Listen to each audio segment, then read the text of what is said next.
Let's go. You found me and saved me and kept me, Lord. I'm walking and talking, and now I'm blessing and working and serving and praising you, Lord.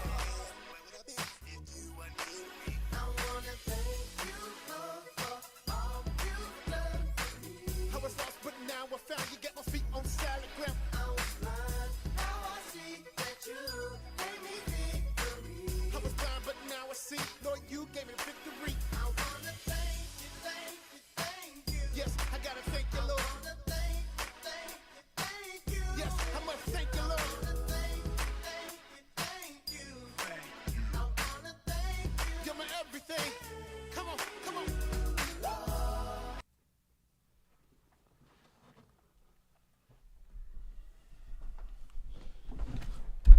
Hello, hello, hello, everybody. Welcome to Your Story. I am your host, Pastor Terry Junis. I am playing a DJ today. So please forgive me. I am playing a DJ. My producer's not here, and that's okay. She's going to get in trouble when she get here. She know it. So, but thank you for tuning in to Your Story. I'm excited about today. I'm telling you. Y'all better be watching this, because if you're not, I'm going to check you. I'm saying, y'all going to get checked. Just everybody going to get checked, because we have a special guest. This woman has an amazing story, okay? An amazing story. I want her to share it, and I'm going to listen, and you guys going to listen, and you going to hear. Oh, my God, I don't even know what to do. And tell us who you are. Tell us about you, and tell us who you brought with you. My name is Geraldine Lauderdale. I'm an addict, and I brought my husband here today with me. He's a big supporter. He has been supporting me since day one, in my addiction and out of my addiction. In your addiction and out of it. Yes. What a superhero. Yeah. Amen. I'm serious. You just don't know, man. When you go through it, you need that support. You need that support. So we're excited to have you both here today. And we want to know, let's just talk to the people. Let's just tell us about your misery before your victory. Tell us how it all went for you. Well, like I said, I'm an addict. I'm 60 years old today. I started smoking crack in 1985. It was, one of the fags that came out. Everybody, got popular. Everybody was doing it. So I was introduced to crack cocaine by a friend of mine, which today he is my brother-in-law today. He had came over to the house one day, and this one girl, just before he had came over, this girl, one of my sister's friends that came over, and she wanted to sell me this item. And it was like a little bitty old whatnot, a little glass. I didn't know it was a pipe then, but today I know it was a pipe. Just a little glass whatnot, I thought, she sold it to me for $5, and so I thought it was nice. I put it up on my whatnot shelf, stayed up there forever and a day. And then one day my friend came over, who is my brother-in-law today, and asked me what was I doing with that on my shelf. I told him it's a whatnot, He said, no, it's not a whatnot, He said, I'm going to come over one day and I'm going to show you what you do with that, So it stayed up on the shelf, and one day, I think it was his birthday. He was, partying for his birthday. He came over and he said, well, I'm going to show you today what you going to do with that whatnot, So, So wait, a whatnot? Is you telling me? Okay. So explain to me a whatnot. Wait a minute. I want to make sure we got everybody. Okay, there we got people watching. I just want to make sure. Let me share it to her page, and because I got to do all this by myself, and so we want to make sure everybody get to watch it. And we don't have no problems, all right? So I want everybody to watch it. Okay, so it's on your page now. Okay, so explain to me. I have an idea. but what a whatnot is. Mm-hmm. So explain to the people the whatnot. Well, whatnot is like, as I was growing up, my mom used to have little wooden shells hanging on the wall, and she would put little items up there, and she would call them whatnots.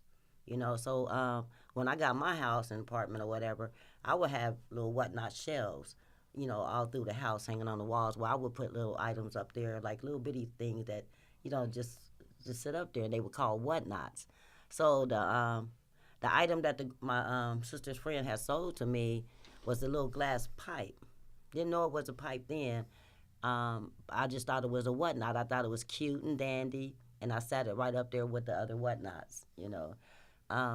And it sat there for a while until he came over and showed me what to do with that whatnot. Come find out it was a pipe, and that's what you use to smoke crack in. So we took it off the shelf. He brought the pipe. He brought the drugs, and I had the pipe. And we used it that day. And as far as I can remember, it never made it back up on the whatnot shelf. I used it and used it and used it. I became an expert using it. My drug habit became like at first in the beginning. We would smoke like on the weekends. When the kids were in school, and then it became, the everyday thing, It just graduated, And in the beginning, first few years, I would maintain my lifestyle, I would go to work, I would pay my bills, still took care of the kids and stuff, And then, 2 more years down the road, I would stop paying my bills. I would pay half my bills, thinking I can get away with that. I was half taking care of my kids. I have 4 children. They were all like 2, 4, 6, and 8 at that time. They were young, and I wouldn't smoke around them, but I would make them go up in their rooms, and leave them up there. Smoking crack was an all-day thing, And I would leave them up there, forget to feed them. They would be running in and out the room. Mama, they need this. Mama, they need that. I wasn't paying them no attention, Just go back in the room, Go in the room. Then I would continue smoking, So they were greatly affected by my addiction. So was this something you were tricked into, or just? No, I wasn't tricked into it, Like I said, I was introduced to crack cocaine. And in the beginning, I loved it. I loved the way crack made me feel. Wow. I felt real indispensable, like Superwoman when I smoked crack. I can go to work and perform at that time, It would just have me speeding, I would clean a lot, It just it gave me a lot of energy, It gave me a lot of energy, and I liked it that because I was naturally hyper anyway, and I just became hyper, Right. Smoking the crack. It just made me do things, Being anemic and with low blood, I'm always fatigued, always tired and stuff. And if I can lay down all day, but that crack made me want to get up and do things, So in the beginning, it wasn't like really so much smoking it to get high. It was just that I liked it, the feeling that it gave me, And after a while, like my kids were getting older, and they were paying attention to the things that we were doing. They were paying attention to the company I was keeping. I couldn't hide it anymore. Then they would ask questions and stuff. I called myself trying to keep it away from them, but being in the same household, how can you? Right. People running in and out your house, paraphernalia all around your house, It was very hard to keep them away from. Plus the schools and society, teach them, all Right. about drugs and stuff, Right. So they knew, Right. It wasn't no secret, But I smoked for years and years to come, I became homeless, my kids wasn't going to school like they should have, they wasn't eating like they should have, at the bare minimum, because, I had to use my money to buy crack with, Right. And crack is so addictive, like once you get started, it's really hard to stop, you have to run out of money, run out of resources, and it's just really hard to stop, it's like an ongoing thing, You know, you can go 24 hours smoking crack and not even realize you haven't even ate anything or haven't done anything. You just been stuck in one room just smoking. You know, a whole day will go by before you even realize that that day is gone and it's a new day. You know, so my kids, they actually really never seen me smoke crack because I will always be on it. Like they will always be locked up somewhere in the room, not locked up, but you know, behind a closed door. You know, in a room. You know, and I can hear them. You know, because you know the crack made you so paranoid.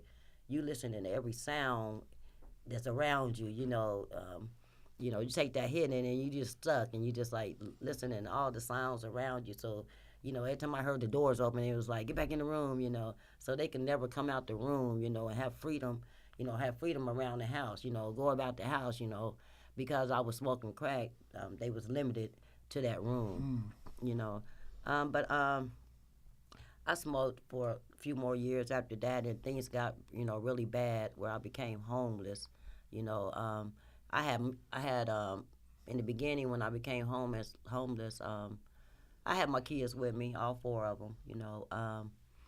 We would sleep in empty garages. We would sleep down by the river. When it get late, I would go down there with my kids, and we would sleep down there by the river. Any place I can go, because at that particular time I was, doing real bad off, and I have my family members and stuff, that I could have went to, but I didn't want them to know how bad off I was. Right. You know, I tried to hide it from them, even though they actually knew. I isolated myself from my family. So then it got to the point, I had a sister that endorsed too, and we would go over her house, one particular time, we was over there, both of us getting high, and she put us out. When the money ran out and the drugs ran out, she put us out. Wow. And when she put us out, it was snow. It was snowing outside. Snow was knee deep. She in her addiction, I'm in my addiction. And I need to say, I do not blame her today. She was in her addiction also. But she put us out of her house. Because we both ran out of money, sold food stamps, sold money, smoked the money up, and we got like 8 kids there, Wow. that need to be fed, So, so I left her house, walking. I can remember, it was snowing that day, snow all on the ground. I had my 4 kids, so I left and with nowhere to go, so I walked down Audubon to Cornell, to that little store over there. And I had stopped at that phone booth, and I decided to call Children's Service, because I needed somebody to take my kids. If I couldn't have a place to stay somewhere safe, I wanted my kids to be somewhere safe. So I called Children's Service, and they told me the only way that they can take my kids if I abandoned them, or either I had a court order or a police order. That's the only way they would come and get my kids. So I didn't have none of them, So then I just started walking, and this guy, he see me with my kids, and I guess he called himself trying to help and asked us, did we need a ride? And I told him, I said, well, I don't have anywhere to go. And so he said, well, you can come stay with me, you and the kids, And I thought that was real nice of him, not knowing me, and just, looking out for my kids and Right. stuff, But come find out, ain't nothing free. Ain't nothing free. Whole different agenda. Yeah, got there, you might as well say I was a sex slave, in order to have my kids a place to stay. And it was nice because it was around the corner from my kids' school, so I was able to get them to school every day. My main concern was my kids, getting to school, and being in a safe place, not having to sleep outside, So I did. I took him up on this offer. We stayed there as long as I could possibly stay there, until I found somewhere else to stay. And so it was rough there. My kids had to see a lot there. I don't know if they remember that to this day, but, they were there. So I finally found another place to stay, And then in the meantime, I had called my oldest 2 kids' father and see if he would come and pick up his 2 kids, and take care of his 2 kids because I could no longer take care of them. So he agreed to come and pick them up. So now it's like it's me and the other two kids, you know, still walking around, still being homeless, going house to house, barely making it into the school, you know, and stuff like that, barely eating, you know. So then I remember what Children's Service told me about abandonment. You know, they told me, you know, if they was abandoned and I left them for 2 weeks, that they would have a reason to come and pick them up. Right. So what I did is I took them over a friend of mine's house, and that's what I did. I abandoned them, and I told my friend what I was going to do. I said, well, they'll tell me the only way they can pick them up if I abandon them. So she agreed to keep them and waited 2 weeks, and then she called, and then they actually came and pick them up. You know? Wow. So after that, you know, like so now I don't have any kids. So instead of me thinking about like, well, this would be a good time to try to get clean, you know, it just made it easier for me to get high, you know. Wow. So, cause I'm by myself, I ain't got to worry about getting them to school. I ain't got to worry about buying them something to eat, you know. It was just me, you know. I can go anywhere I want now, and I mean, instead of thinking about getting clean, I went the other way, you know.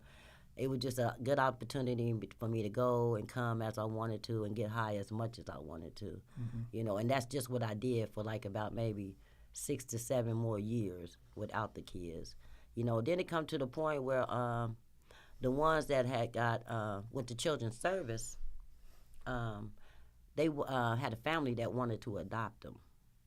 So I had a choice to get clean and maintain permanent housing and get my kids back, or let the family adopt them, you know. So I didn't want my kids to get adopted. So my sister jumped in, and she took the kids, and she took them to Columbus, and she kept my kids until I got myself together. So that was kind of like an eye opener for me, and I did. I went to Women's Recovery. I graduated from Women's Recovery. You know, I did like 9 months. I did everything they wanted me to do. I came out clean, you know, got my kids back, you know, and that was the first treatment. Mind you, I've been to 6 treatment centers altogether. But I got out and I got clean, got me a place to stay. They provided me a place to stay, matter of fact, in order for me to get my kids back. And I stayed in that place for 2 years and did real good for a minute, you know. Then got all my kids back together again. You know, we was a family again, you know, and then I started back using again. They had it was a school I went to called Cambridge or something, and it was a fraudulent school or something. So they was paying everybody their money back that they had paid into the student loan. They sent me a check for $5,000, you know, and coming fresh out of treatment, you know, and never having that much money at one time, you know, it was just really overwhelming, you know. So I bought a car. And that car got me to places I shouldn't have never been, you know. It just got me around, you know. Before I had the car, I was on the bus and, you know, I was doing whatever I was supposed to do, coming back home. But once I got that car, it was just like I can go anywhere I want.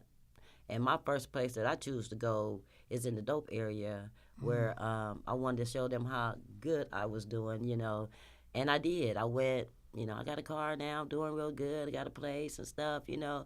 And they tell you in Narcotics Anonymous, you know, leave old people, places, and things alone. When you get clean, you have no use for old people, places, and things, you know. Right. And I goes in the area where I know it's drugs, you know, let them know I'm still alive, I'm doing okay, you know. And I end up staying there and smoking, you know, 'cause that's what they do, you know, in the trap house.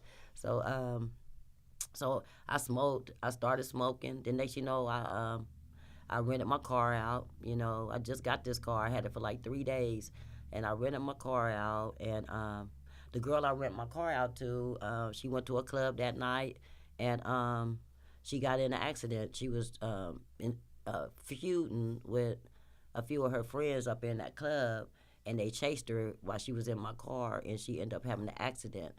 She wasn't hurt, but my car was. It was totaled, you know. After having the car for 3 days, it was totaled, you know.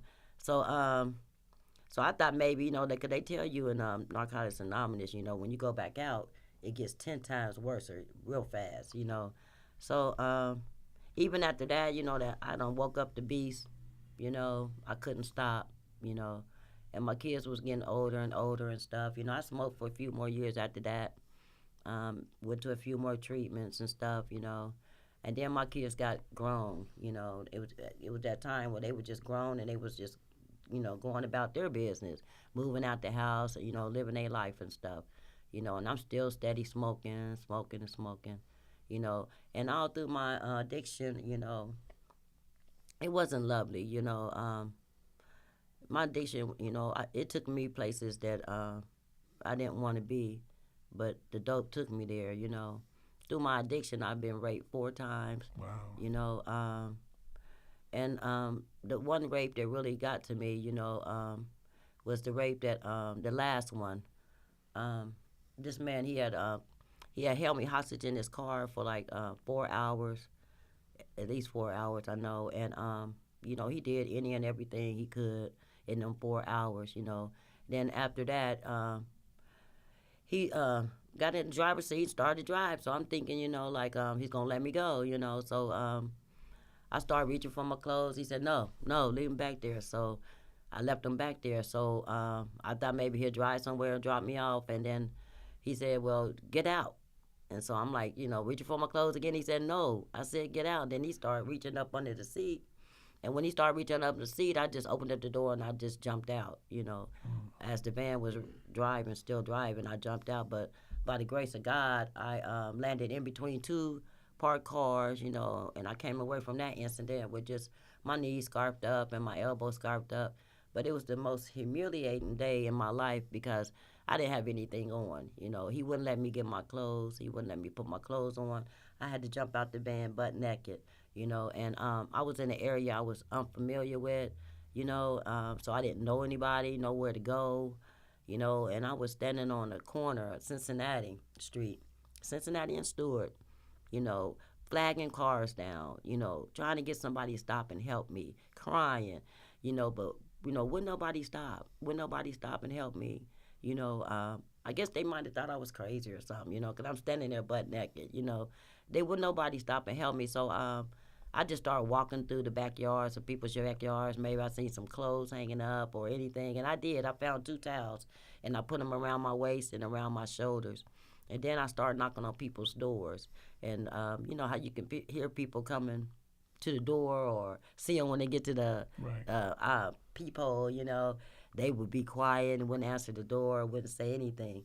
But this one particular lady, she came to the peephole. She seen me out there, and she said, just a minute, I'm going to call 911. And that's just what she did.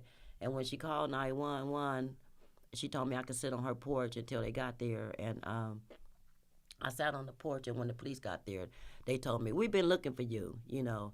And I'm like thinking, like, you know, how they know? But they said they found a bunch of clothes, pile of clothes, in the middle of the street. You know, I guess it might have been a cruiser that run, you know, do the area or whatever, and they know the signs of when something's going on or whatever.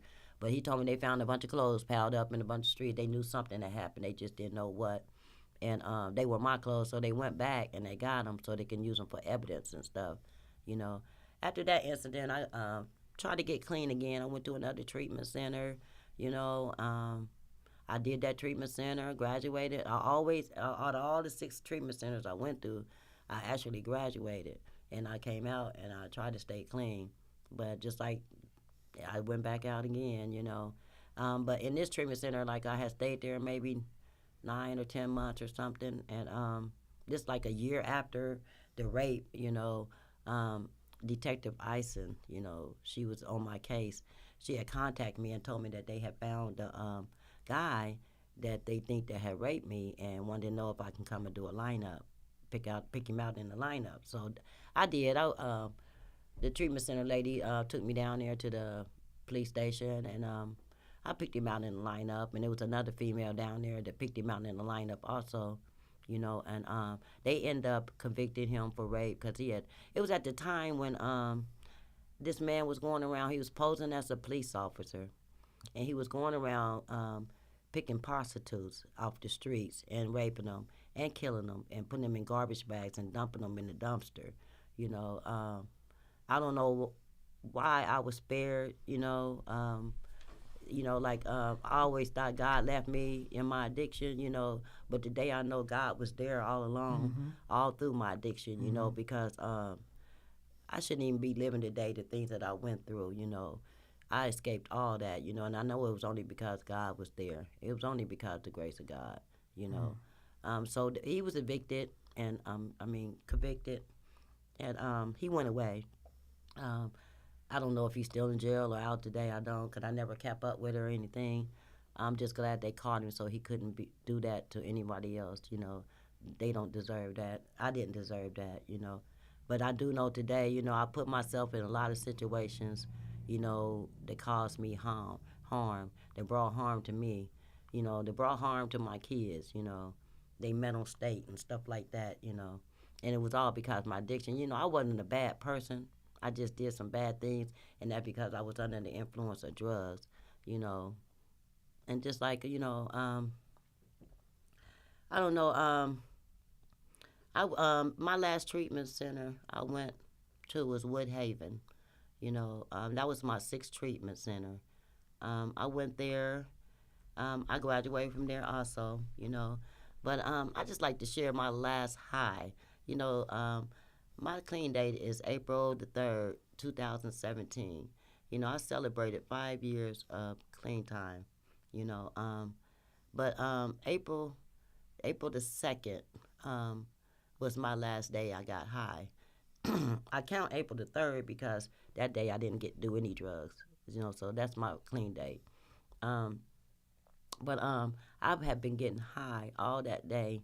I can remember being in an apartment by myself, getting high, just getting high. And it was at the beginning of the month, so a lot of people were like coming over, you know, getting high with me, you know, and stuff. All I had to do was sit there. People would knock on the door and bring drugs to me, you know. But I sat there that day and I got high and I got high. And my friend that which is now my brother-in-law, you know, he had got clean years way before me and became a minister, a reverend.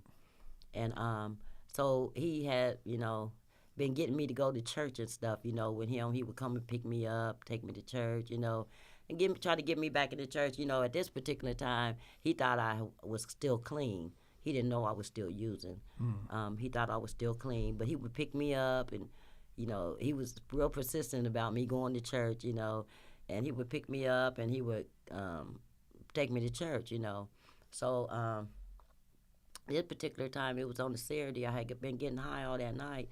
And come Sunday morning, I knew I was supposed to be going to church with him, you know. And he came faithfully like he normally do.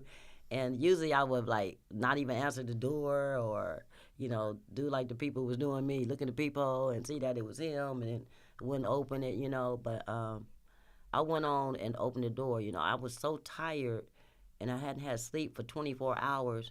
And I was so tired, I just went on and went anyway, you know. But I can remember that day I was in church and I couldn't even keep my head up.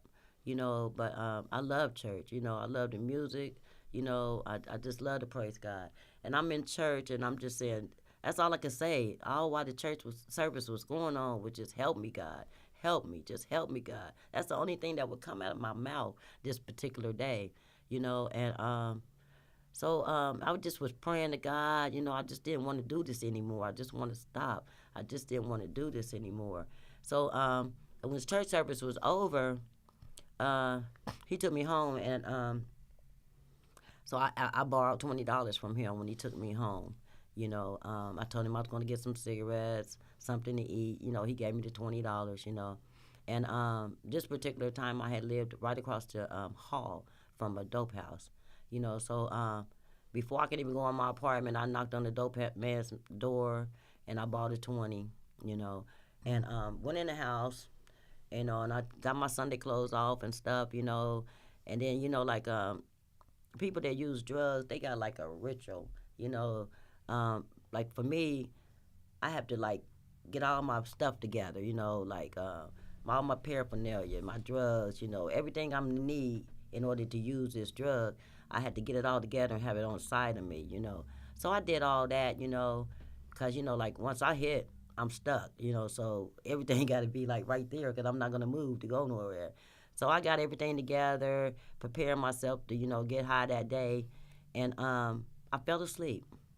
Everything was on the end of the bed, and I fell asleep. You know, that's how tired I was because I had been up 24 hours before then. You know, I never got a chance to hit the dope or anything. You know, and then when I woke up, I think I might be slept at 4 or 5 hours maybe, and I woke up. And when I woke up, I looked for the dope and I couldn't find it. You know, I could not find this piece of dope nowhere. I'm all up on the floor, you know, looking on the carpet, you know, like you used to do. Looking on the bed, shaking the bedspread out. I looked everywhere around that bed, and I just could not find that piece of dope. And I'm living there alone, so I know didn't nobody come in and take it, you know. So I'm looking everywhere for it, couldn't find it. So after searching for it for about an hour or so, couldn't find it, you know, I just realized that was God doing for me what I couldn't do for myself. You know, I had been asking Him to help me all that day, you know, and that was just God's way of helping me. To this day, I don't know where the dope went. It just wasn't there. I never found it, you know. And that was the last time I put drugs in my body, that particular day, you know. But I went to Woodhaven Treatment Center, you know, and when I got to Woodhaven Treatment Center, you know, just being there, you know, for about a month or two, you know, that only just like take the drugs out of your system, you know. It just clearing, you know, just clearing the drugs out of your system, you know. You're not really working on yourself at that time, you know. The drugs are just leaving your system, you know, slowly but surely, you know. But it was so much. I say it was temptation, you know, seeing people coming in fresh off the streets, you know, still got drugs in their system, still, you know, acting like, you know, using, using crackish ways, they say, you know, coming in off the streets, you know, and there's a lot of people that get clean are forced to be there. You know, they're the judge make them come, or children's service make them come. So a lot of them actually are not there to get clean. They just there because they were forced, you know. So I took myself to treatment, you know. I was ready. I was ready to stop using drugs. You know, I was ready to turn my life around, you know. And being in a treatment center, you know, like I said, temptation is there, you know, people sneaking stuff in, you know. And it's a lot of women living together, you know, so that's a battle in itself, you know. And the devil also is there, you know, for people that want to be there. You know, the devil's like right on your back, you know, like this one girl, for some reason she didn't like me. I don't know what the reason was. She didn't like me. We couldn't get along. She always tried to start something. You know, she would always call me out my name, you know. And, you know, there's other people there, like, you want to instigate the fight, you know, or whatever, you know. And I would not let her get to me. She would call me every name in the book. And I would sit there and I'd be praying to myself, God, help me. God, help me. Remember what I'm here for. Remember what I'm here for. You know, because if you do anything like that, they'll put you out. You know what I'm saying? You know, and then you'll be back on the streets again, smoking dope, because, you know, you just got it out of your system, and it's probably barely out of your system. So the first thing you're going to go to, the first thing that we know, we're going to go to smoking dope again. You know, we haven't done anything to work on ourselves to not go back out to the drugs. So I maintained, and I let her do what she had to do and get whatever she needed to get out of her system, but I would not instigate it, you know, because my main purpose to be there was to have some time away from the drugs so I can start working on myself, so I can better myself. And I had to remember that each and every day. I stayed in that treatment center, I believe, 4 months, 5 months, or something like that. I even asked my counselor, could I get an extension, because I wasn't ready to leave. I wanted to stay there as long as it took for me, you know, and as long as they would let me stay there, you know, so I can better myself, you know. I just wasn't ready to leave, you know. And then, like I said, when my husband right here, he's been my biggest supporter from day one, you know. I was going to ask you about that because I'm glad you brought that up. after all the stuff you've been through, everything that has happened to you, uh, where did he come in? Like what day, what moment? I know you was getting ready to share, but I was like, okay, where did he come? What day? When did he pop up? Like, so give us that. When did he pop up in the scene in the midst of your going through? Well, first of all, I've been knowing my husband since I was 13, and he was 15. We were High best. school. We were best friends growing up. He went away, and when he went away, and we got older and everything, my drug addiction started. So we didn't see each other for years. And he told me when he came back that when he was away, his main objective was to get a job, get a car, and find me. And that's what he did, in that order, And when he found me, I was in my addiction, real bad in my addiction when he found me, He helped me get a job. He supported me on saving my money after I got that job so we can get a place to stay, and we did that. And even after that, I had stopped smoking in the process of doing all this, but I hadn't been in no treatment center or anything. I just stopped because, he was around all the time. He don't use drugs or anything. He was around all the time, so I didn't want to get high when he was around, But after, I got this apartment, and we moved together, and I furnished this apartment, and then after all that happened, I didn't have anything to do with my money anymore, I haven't been taught or learned how to save, at that time, So after I furnished the apartment and got every room furnished and everything, I didn't know what to do with the money anymore. So I would start sneaking and geeking, Whenever he wasn't around, I was try to get high, and try to hurry up and get high before he got back and stuff, Then he finally found out that I was still smoking, But he didn't leave me then, He stuck with me, and I put him through HELL. I stole from him, I lied to him, cheated on him.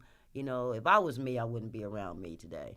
I had did so much to him, and he did not leave me. He still stuck with me, And then he was a big supporter on me going back to treatment again. That's when I went to Woodhaven, And when I first went to Woodhaven, he had proposed to me, and then that's when he found out that I was smoking again, and he took it off the table, And then when I went to Woodhaven, and he stuck with me through that, all while I was in treatment. He stuck with me. I did like 5 to 6 months in treatment. When I got out of treatment, I still wasn't okay with myself then, so I went to further my treatment. I went to Mercy Manor, and I think I stayed there at Mercy Manor maybe 6 months there at Mercy Manor, and that's housed women and everything too. So that was a challenge itself too, living around women, it's hard, But I ended up getting through that, and I graduated from there and left there, But being in Mercy Manor, they helped me find a job, I was able to build a foundation, with Narcotics Anonymous, my family members. I was able to mend relationships with them, my kids, my sisters, While he was still with you, you was going through all that. Okay. Yeah, he never left my side. He supported me. He visited me in the treatment center. He visited me at Mercy Manor. He took care of any business I needed to take care of, on the outside, because, when you, like in treatment centers and recovery centers, you're not allowed to go out. Like, you had to be there for a certain amount of time before you're allowed to go out. So he took care of things I needed to be taken care of on the outside, Yeah, he was there. He never left my side. He's my biggest supporter, ride or die. Wow. So, yeah, well, once I started saving up money in Mercy Manor, and I was determined to move out of Mercy Manor and get my own place, and so that's just what I did. I worked, and I saved up money, and we got our second apartment, but to me, it's like our first apartment because the first one we had together, it was like built on false pretenses, you know, lies and distrust and I abused him. I abused him, not physically, but mentally, you know, with all the lies and the distrust and stuff, you know. So I got an apartment, and actually we stayed in that apartment maybe about 9 months, you know, and then his brother, which is my brother-in-law, found a house because he knew that we had been trying to buy a house, and he found this house. We went over there, we looked at it and everything, and come find out it was a nice little house, just perfect for us, you know. So we moved into that house, you know. It'd be his first house, my first house, you know. I think a year after we moved into that house, we got married, you know.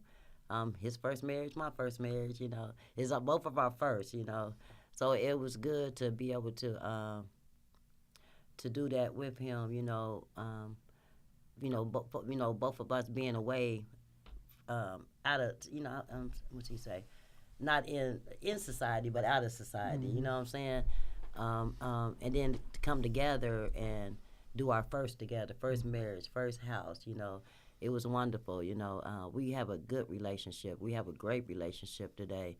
You know, there's nobody on this earth I trust besides God. Is my husband. You know, he's there for me. I'm there for him. We have communication. We have trust. We have love for each other. It can't get no better than this. You know, I love him to death. You know, but we got married. You know, but during all this time, you know, the relationships with my kids, you know, came first. You know, they started coming around. You know, they started believing what I say. You know, before then, you know, in my addiction, you know, I would say one thing and do another. You know, I would just say stuff, you know, just to be saying it. But anybody know, don't trust her. You know, she just talking. You know, but they would start trusting what I would say. You know, they would believe what I would say.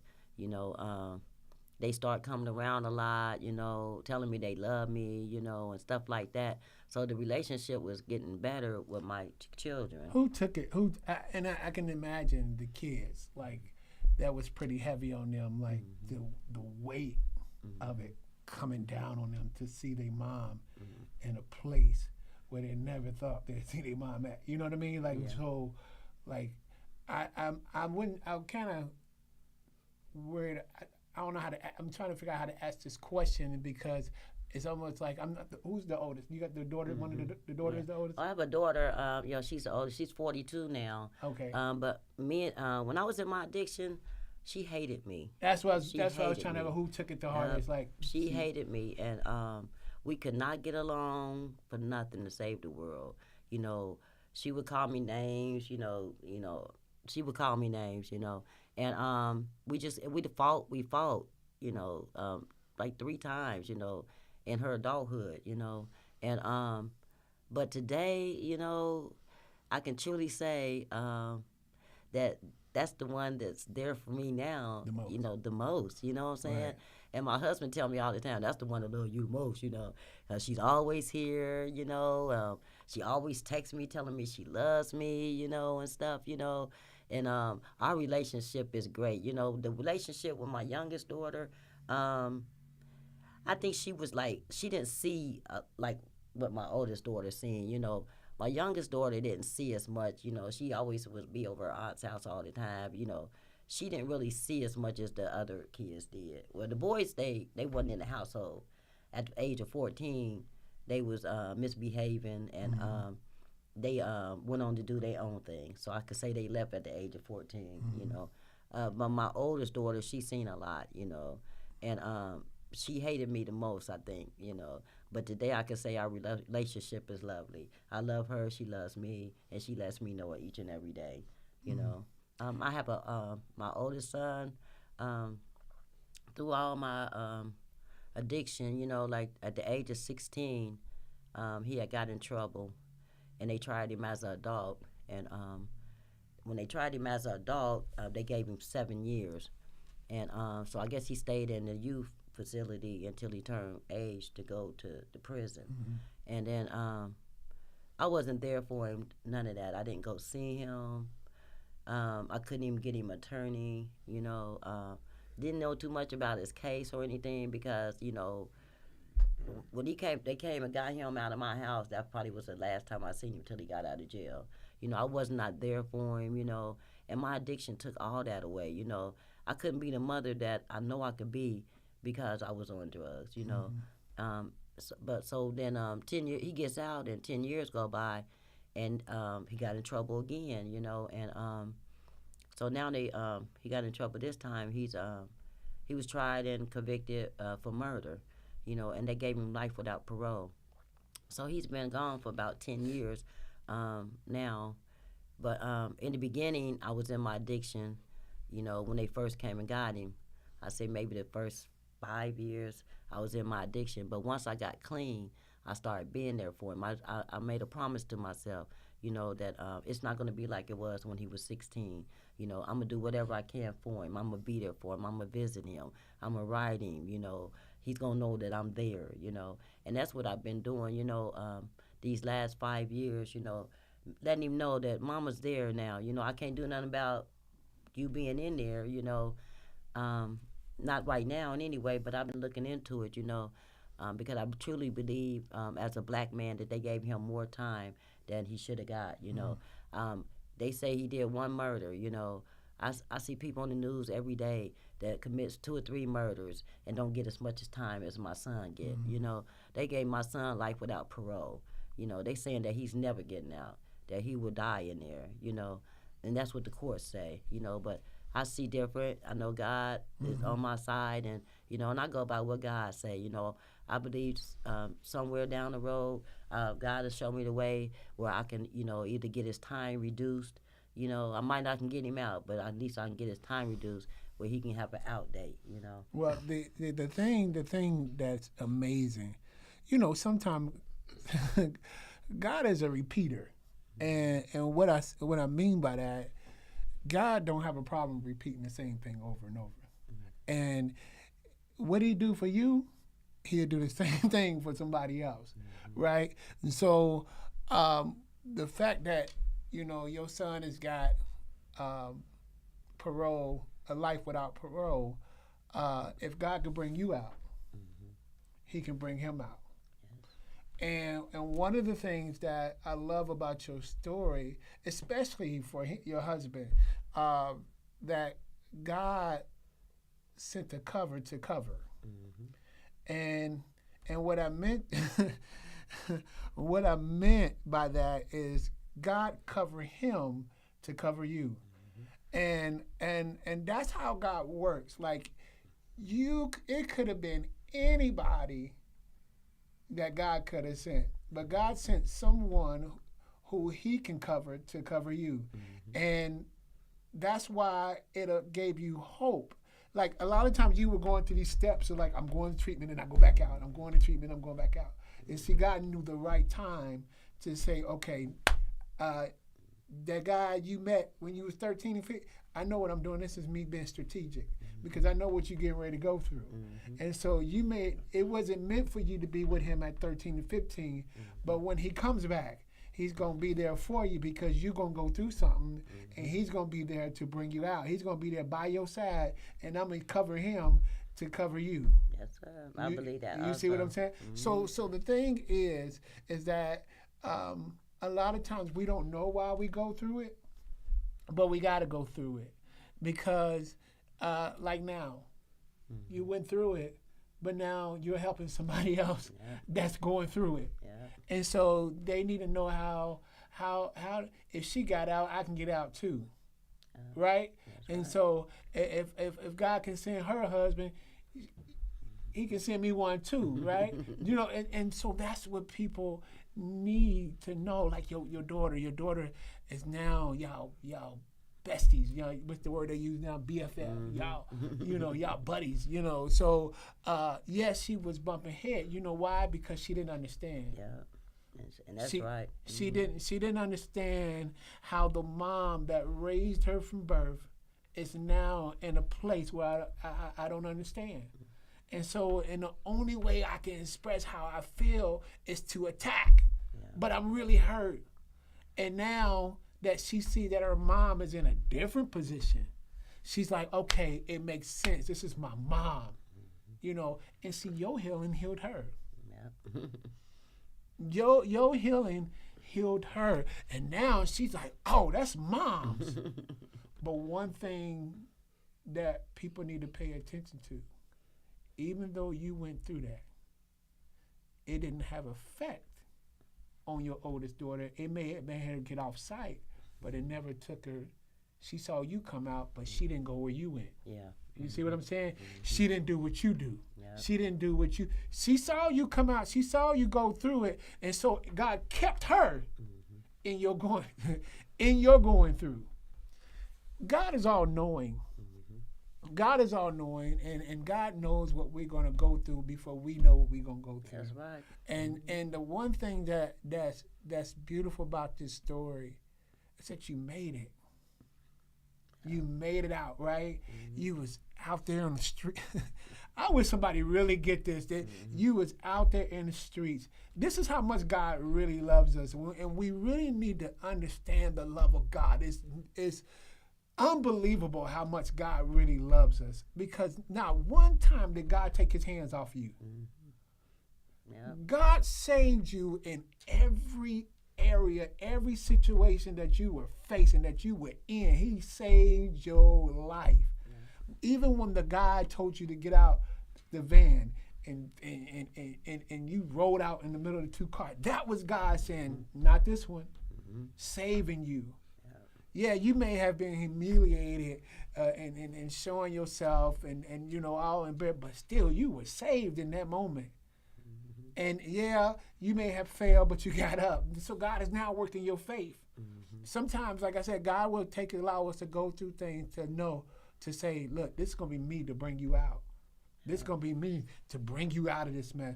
And in that ending, where you woke up the next day, your last day, you said, I'm about to go to the dope boy's house. See, I was listening. You know, I'm going to go to this dope boy's house and I'm going to catch a 20. Right? I'm going to catch a 20, and you had everything in front of you. You were ready. I'm about to get it. And you fell asleep. And then you woke up the next day and it was gone. It was gone. It was gone. And see, I'm the high that you need. This is only a temporary, but I'm the high that you need. So when you wake up, you're going to know it was me that brought you out of it. I'm the high that you need. And I can take you high places you ain't never been. And look at your life now. Look at you married. There's some women that didn't make it, right? Yes. There's some women that's in jail that has died from this thing and overdosed, and, you know, all kind of stuff. But look at you now. Like, look at your life now. You are in a beautiful place. You have your family together. You know, you got your husband who's your biggest support. You know, all your friends are supporting you. You know, I seen it. I want to see you on the show tonight. You know, everybody is supporting you and where you are. And they right here with you. They didn't give up on you. They right here. And so here's the reality of it all. And I say this to people that, you know, this is why I stress this show a lot, because your story is somebody else's victory.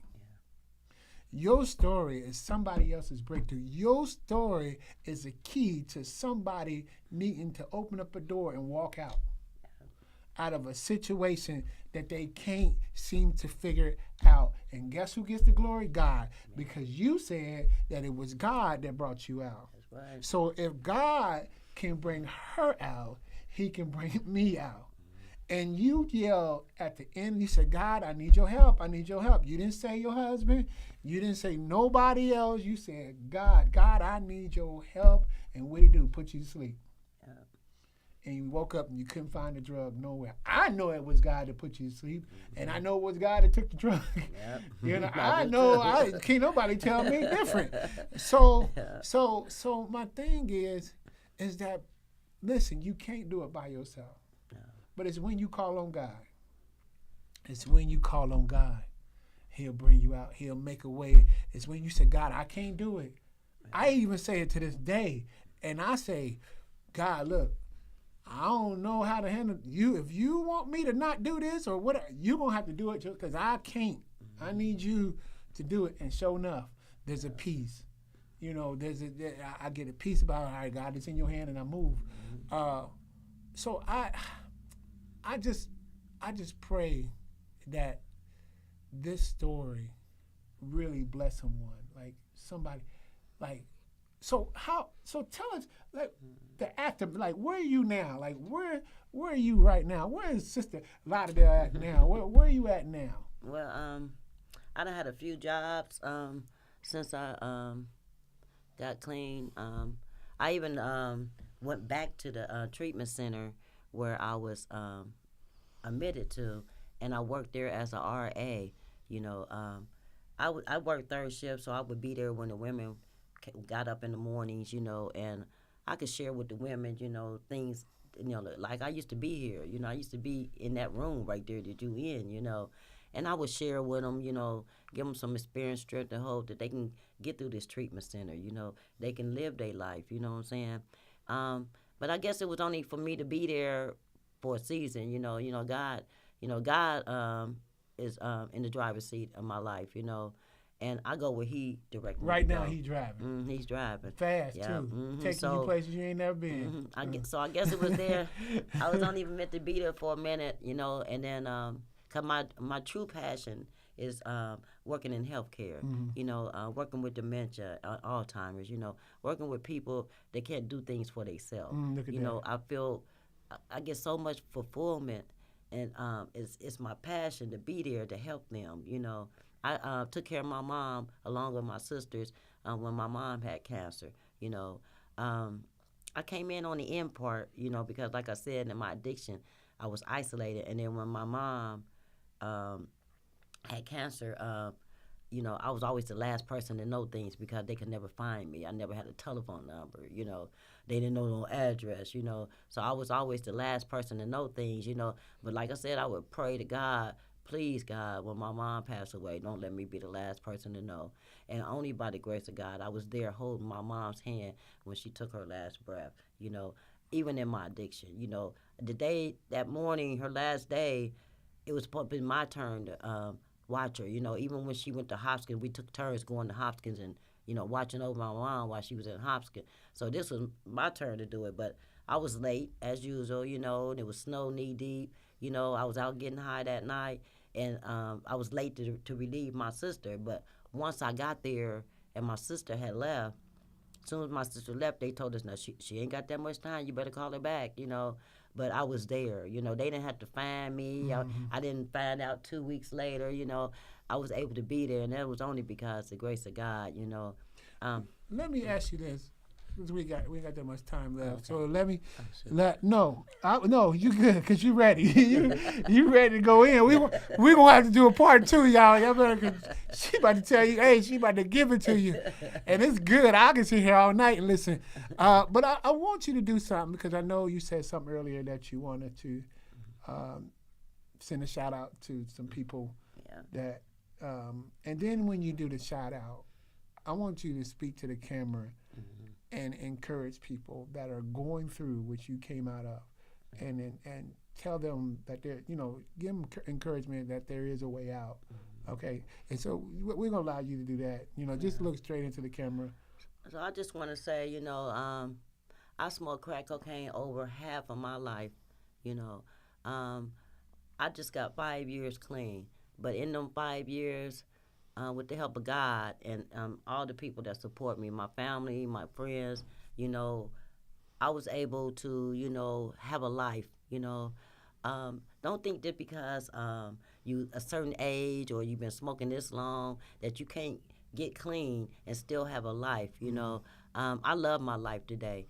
I'm living my best life today, you know, and it's all because the grace of God, Narcotics Anonymous, all the people that support me, my family, you know. You just got to want to do it, you know. Like right now, you know, I have family members that's in addiction. I have family member that's in treatment. You know, I encourage her to stay there.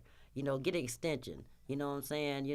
Do what you got to do if this was what you want, because there is life, there's life after crack, you know what I'm saying? I want to dedicate this testimony to my grandson and to my uncle. My grandson passed away 6 months ago, overdose of lean. He was 17 years old. My uncle just passed away a week ago, and he's an addict also, I just want to let everybody know, and that everybody that wants help, you can get help. It's out there. There's a lot of resources out there. But you just gotta want it. You gotta want it for yourself more than the next person want it for you. But it's out there, and you can get it. You can get help. Yes, yeah. Amen. Well, listen, y'all. Listen. You can get out. You can get out. God brought you out. You made it out. All storms don't last long. We all have our storms. We all go through trials and tribulations. But listen, God is a storm stopper, and if you give your time to Him, or you call on Him, let me say, if you call on Him, I promise you, He'll bring you out. Listen, also, if you have a story and you want to share your story, just like my sister here did, please reach out to me. We want everybody to hear your story, and I pray that her story bless someone, encourage someone, and gave somebody hope. People hope. Because it's that important. I have a story. This is why I have this show, Your Story, because I have a story, and I know God can bring you out of any situation. It doesn't matter how hard it is. There's nothing too hard for God. There's nothing too big for God. God can knock down every mountain in your life if you just give it to Him and trust Him and know that He can do what He say He can do. Amen. Amen. So we thank you for tuning in to Your Story. We're going to have to bring you back for part 2, because we want to see the afterlife, what's going on. Sister Lauderdale out here, she doing smart. She said, I'm living my best life. My best life. That's all right. Married now, got the family together, all the kids doing their thing, oldest daughter loving on her mom. Don't be calling your mom all the time. You don't got to be calling her all the time. I was just playing. But keep calling your mom. Keep her encouraged. Right? Whether you know it or not, you're her strength now. And to know that you're calling on her. And I'll say that God is using you to be the strength that she needs. I'll say that because she needs that. She needs to know that there's people out there that still love her, especially someone, a child. A child. So the husband, man, we thank you for coming out with her to, keep loving on her. I tell you, she helped somebody today. She helped somebody today. This is, I made it out. I went from a drug addict to now a God addict. A productive member of society. Ooh, productive. Productive. And clean. You can tell she clean too. At least she clean. And listen, I want to say something. Here's what I want to read, because this really blessed me. When you said that your husband, ladies, I want y'all to listen to this one, that you're in the midst of your storm, he was right there. Right there. Ladies, listen to this. Find you a husband, a man that will love you when you down. Yeah. Because he'll be the main one lift you up. Yeah. I'm telling you that when you said, I was like, I almost preached in that moment right there. I was like, whoa, that's what I'm talking about. Love you when you're down. Man. And even with Everything. all the abusive and saying all kind of negative things, you still doing your thing. He still said, I ain't going nowhere. I remember I had called the police because he was always staring at me when I'm getting high, and I didn't like that. It made me feel uncomfortable. So I called the police and had him put out the apartment, knowing I didn't have no way to pay my rent, knowing that he was providing, Backfired. And still he was there to pick me up to take me to work every morning. Look at after that. putting him out. Y'all better get with it. I'm trying to tell you, when you're down, you're going to need that man that's going to lift you up. Yes, sir. I'm telling you. So anyway, thank you guys for tuning in Your Story. I would have some music playing at the end, but I can't because I got to do it all by myself now. But I love this. I thank you guys, and hope to see you again next time on Your Story. We plan to do this thing every week. Listen, if you want to share your story, I can't stress it enough. Please leave a message in the comment box, and I'll get a hold of it. And or if you're friends with Sister Lauderdale, please let her know, and she'll get a hold of me, and we'll get you set up on the show, and then we'll go from there. All right? God bless you. See you later. Bye.